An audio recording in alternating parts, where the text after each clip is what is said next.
We are so blessed. Beautiful, beautiful. Thank you. Free to be who we came here to be. That's the question. Are you willing? Yep. Are you willing? Yep. Yes. Some days I am. Today I'm willing to be who I came here to be. We had a workshop yesterday up in Portland. A few of the folks that speak here, Leslie and Joan was here, and where is Danita there, and Sherry, and we had a great time. And I had the opportunity to share with them some of the work I've done with ministerial students. I've taught over 100 ministerial students speaking from the heart. And you may have noticed that in my way of speaking, I do it a little bit differently than other folk. And I have learned over the years how important it is that we connect, that my story and your story and the world's story is really all one. Would you agree? Yes. So we're going to be doing a fall series, Ask, Seek, Knock, and the door will be opened. I call that a formula. Oh, what do I have to do first? Ask. And that's my Sunday. Reverend Georgie is doing Seek. Ooh, looking. I'll be back for knock. And Leslie is bringing up the rear with, and the door opens. The abundance of the universe. So as we look at ask, what is the question that is really apparent in our lives? And to me, it's how do we live a spiritual life in a world that seems to be changing continually and is disrupted? Is that one of your questions? Yeah. It is mine. And as we look at those concepts and those ideas that we teach in unity, how do we put that into practice? How do we actually put feet onto our prayers? So I went looking through my books. This was part of our Speaking from the Heart. And I found in the bottom of my cabinet a book written by Emily Cady, and it was published in 1928.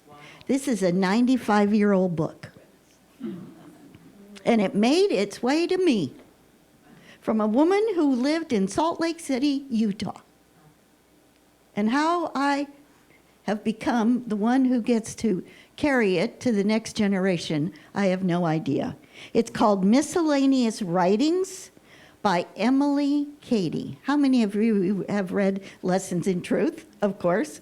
How I Use Truth, right? And she had a few other books and articles, and she became one of the guiding lights in the unity message. She worked with Charles and Myrtle Fillmore, and they felt she was one of their most important teachers that could spread the message worldwide.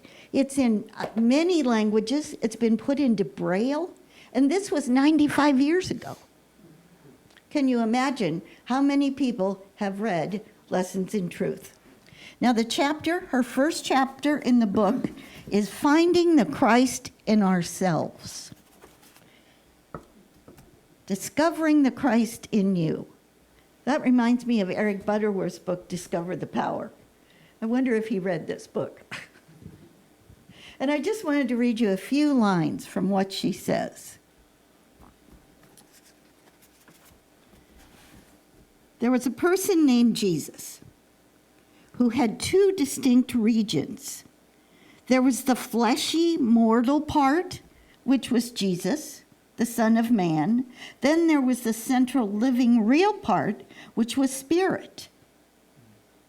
And it was called the Son of God. That was the Christ, the anointed.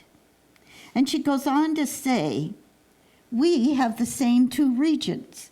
We have the fleshy, mortal part, who questions, and we have the spirit, the divine energy within us, just like Jesus. Breathe into that. Are you willing to say that I have the same divine presence in me as Jesus? Thank you. Thank you.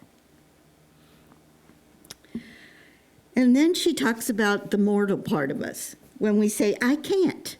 And then at the very center of our being, there is something which is of the highest moments, knows itself is more than what we always say.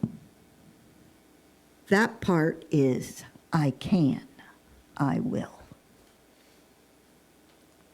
So we speak these words, and we know that in unity we often say the Christ within. And we really are we willing to be that in the world? Are we willing to be the spirit of love? Are we willing to be the spirit of peace? Are you willing when you watch the news to send energy of harmony and not get caught up in what you're watching? That's big work. I'm talking big spiritual work today. And the question still is, are you willing? Maybe next week. Could I think that over? So when we say I am asking, what am I asking? I am asking for spiritual growth. I am asking for an opportunity to do my spiritual work and remove those things that seem like boundaries, unhealthy boundaries, that keep me from living my highest and best, my Christ self. We could call it the divine self. We could call it many things. Your Buddha nature could be called many things. And it is the truth of your being. Well, I have discovered a wonderful book called Radical Forgiveness. Now, I'm not a radical. I'm just saying, I'm not. But this is the best forgiveness book I've ever used in my life. This is written by Colin Tipping, who has spoken at many, many Unity churches. And he is a psychologist, he's a therapist, and had worked with thousands of students, and then began to evolve this way of thinking called radical forgiveness. And it's about the willingness, again, to perceive and look at the things that have happened in your life as events that you may have unconsciously made assumptions about. Has anyone here ever made an assumption? Was it always right? And then we take those events, he said, and we interpret them. And we say that's the truth. Anyone willing to admit to that? So that willingness to look at an event and make up our own picture and hold on to it and keep it. Now, I have this big storage shed up here. And I've got stuff up there, I'll admit it. And I have stuff from years ago that I've held on to. Has anyone held on to things that are... Yeah, okay. Well, mine is stuffed. And the willingness to even peek in there is kind of scary. Because there is a lot of interpretation up there of events that I have deduced were not right. I have held on with hand on hip that I was right and someone else was wrong. It's called blaming and shaming. I know that is not words you've ever heard. But blaming and shaming can become addictive. It's like chocolate. Once you start eating it, once you start doing it, it becomes a habit. Now that is a mental experience, and that's our humanity.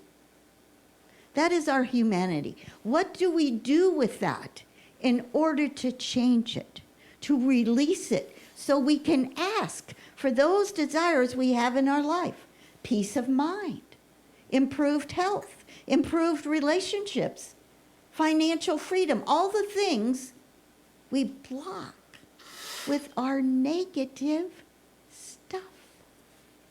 Sequestered up there with locked doors so nobody sees it.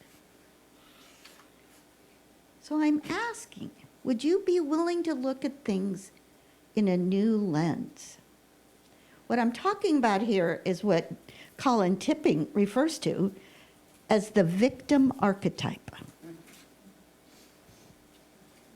And how it is so embedded in our world. Now, if we go back to the story of Jesus, who was a human and a divine being, the last words were, forgive, forgive, let it go, forgive. And he says in his book that Jesus is the metaphor, Jesus is the example of how to go about this.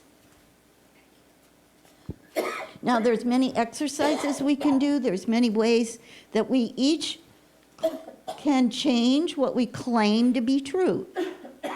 Could it just maybe be that we are not always right?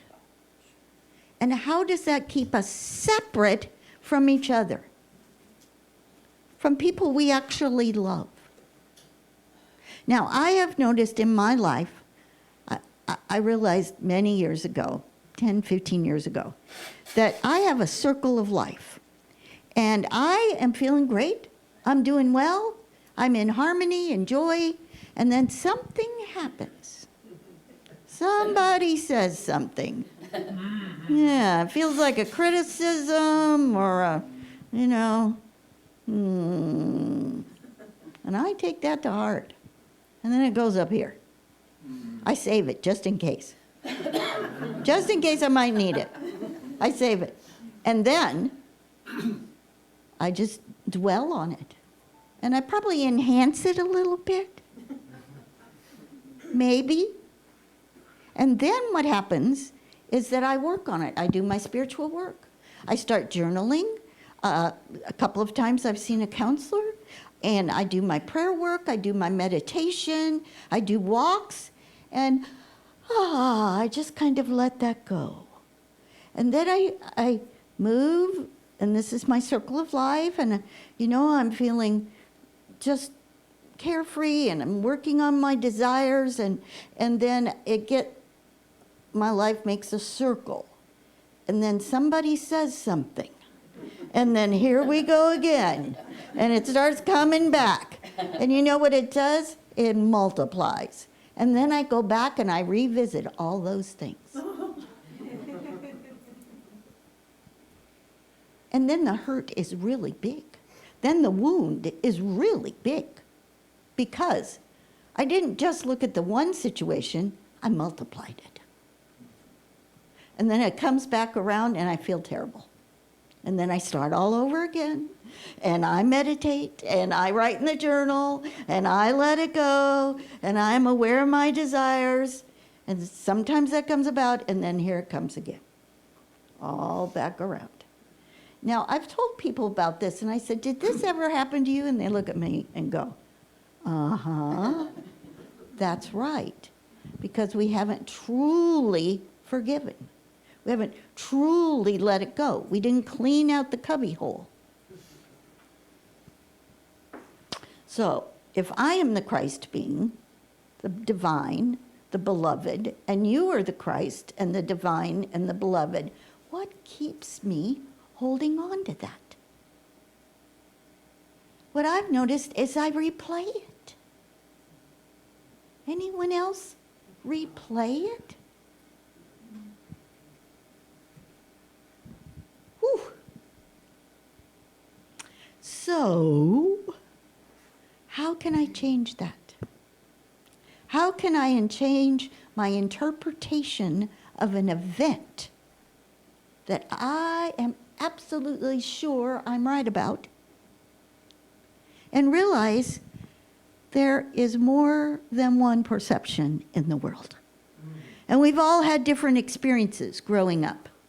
So what I wanted to share with you is something that has really been big work for me. Recently, I was talking to my daughter, and we talk several times a week. I have an only daughter. She's 50. We have a great relationship. And I asked her to do something, and she said, I don't want to do that anymore. And I went, what? We always love to do that together. I don't want to do it anymore, Mom. I went, And then she kept talking. And I inside, And by the time I got off the phone, I was replaying all these different situations where people said things to me. There it was again. And I was coming here to talk to you about this.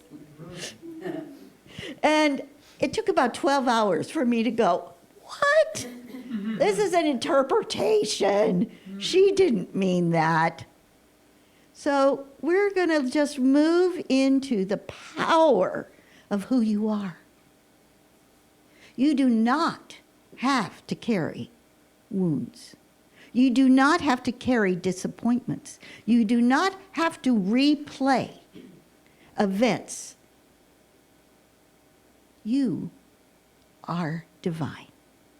You have the Christ within you. You have a message of love and forgiveness that is your work. Now we know this happens in personal lives. This happens in organizations, in schools, in workplaces. This happens so many places because we're all right. And then we disagree. And then something happens. And we don't know how to fix it. And the only way to fix it is to come back to your divine self. To remember that you are more than any situation. You are more than any words that you may interpret as being against you. And you are more than any words that you would say to someone that is against them. So the real question is, am I willing to interpret the world differently? Do you remember that question about how do you see the world? And do you see it as scary or beautiful? Are you having to protect yourself, or is your heart open? And every day we face that, don't we? Every day we choose who we are.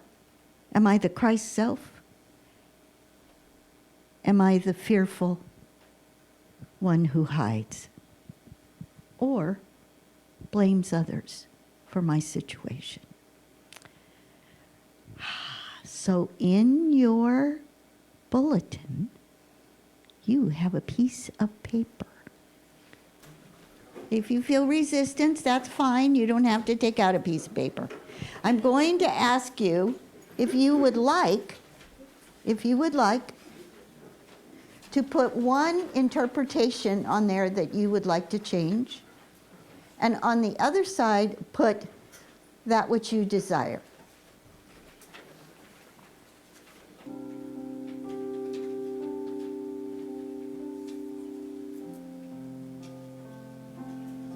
And so as you begin to finish that, just fold the piece of paper and let's enter into meditation.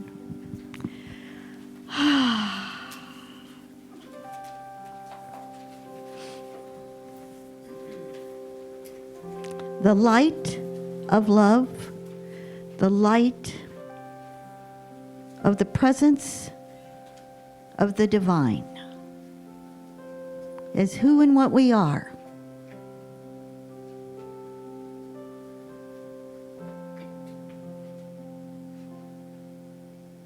And we claim that today.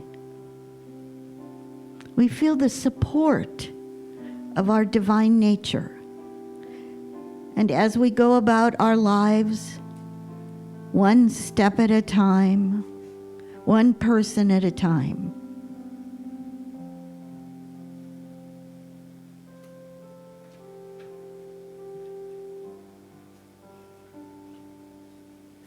we create a connection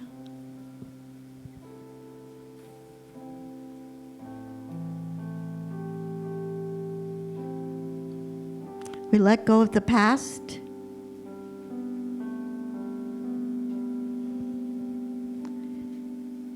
And we remember we are spiritual beings in human form.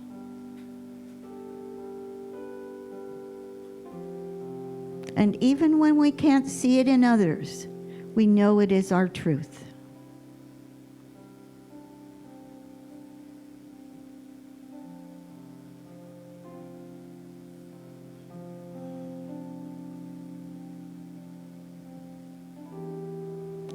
I walk in love.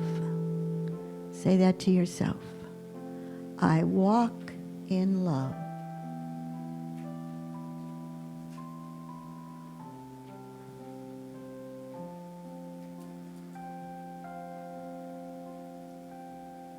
I am the light.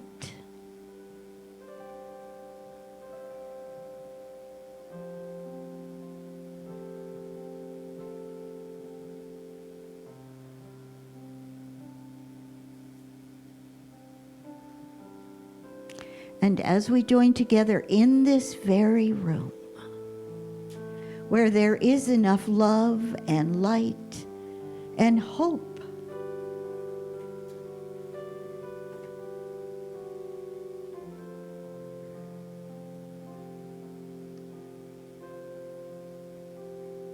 we appreciate and accept our role in life, whatever Spirit is guiding us to do.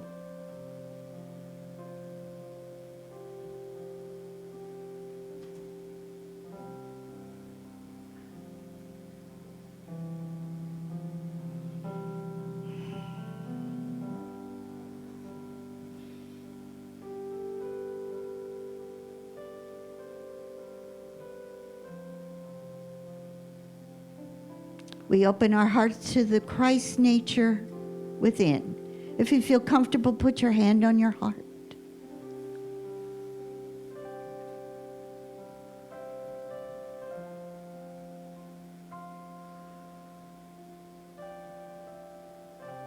We have work to do.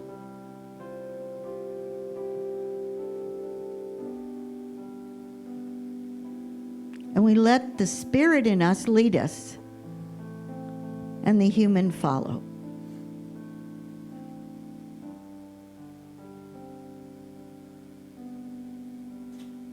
We ask this in the name and through the power of all great spiritual teachers. We accept our role in peacemaking and living in the way that Jesus taught us. And so it is. Amen. Thank you.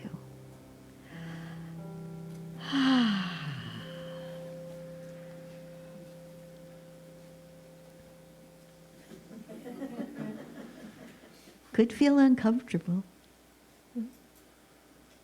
It's important just to take a few steps, just a few steps together.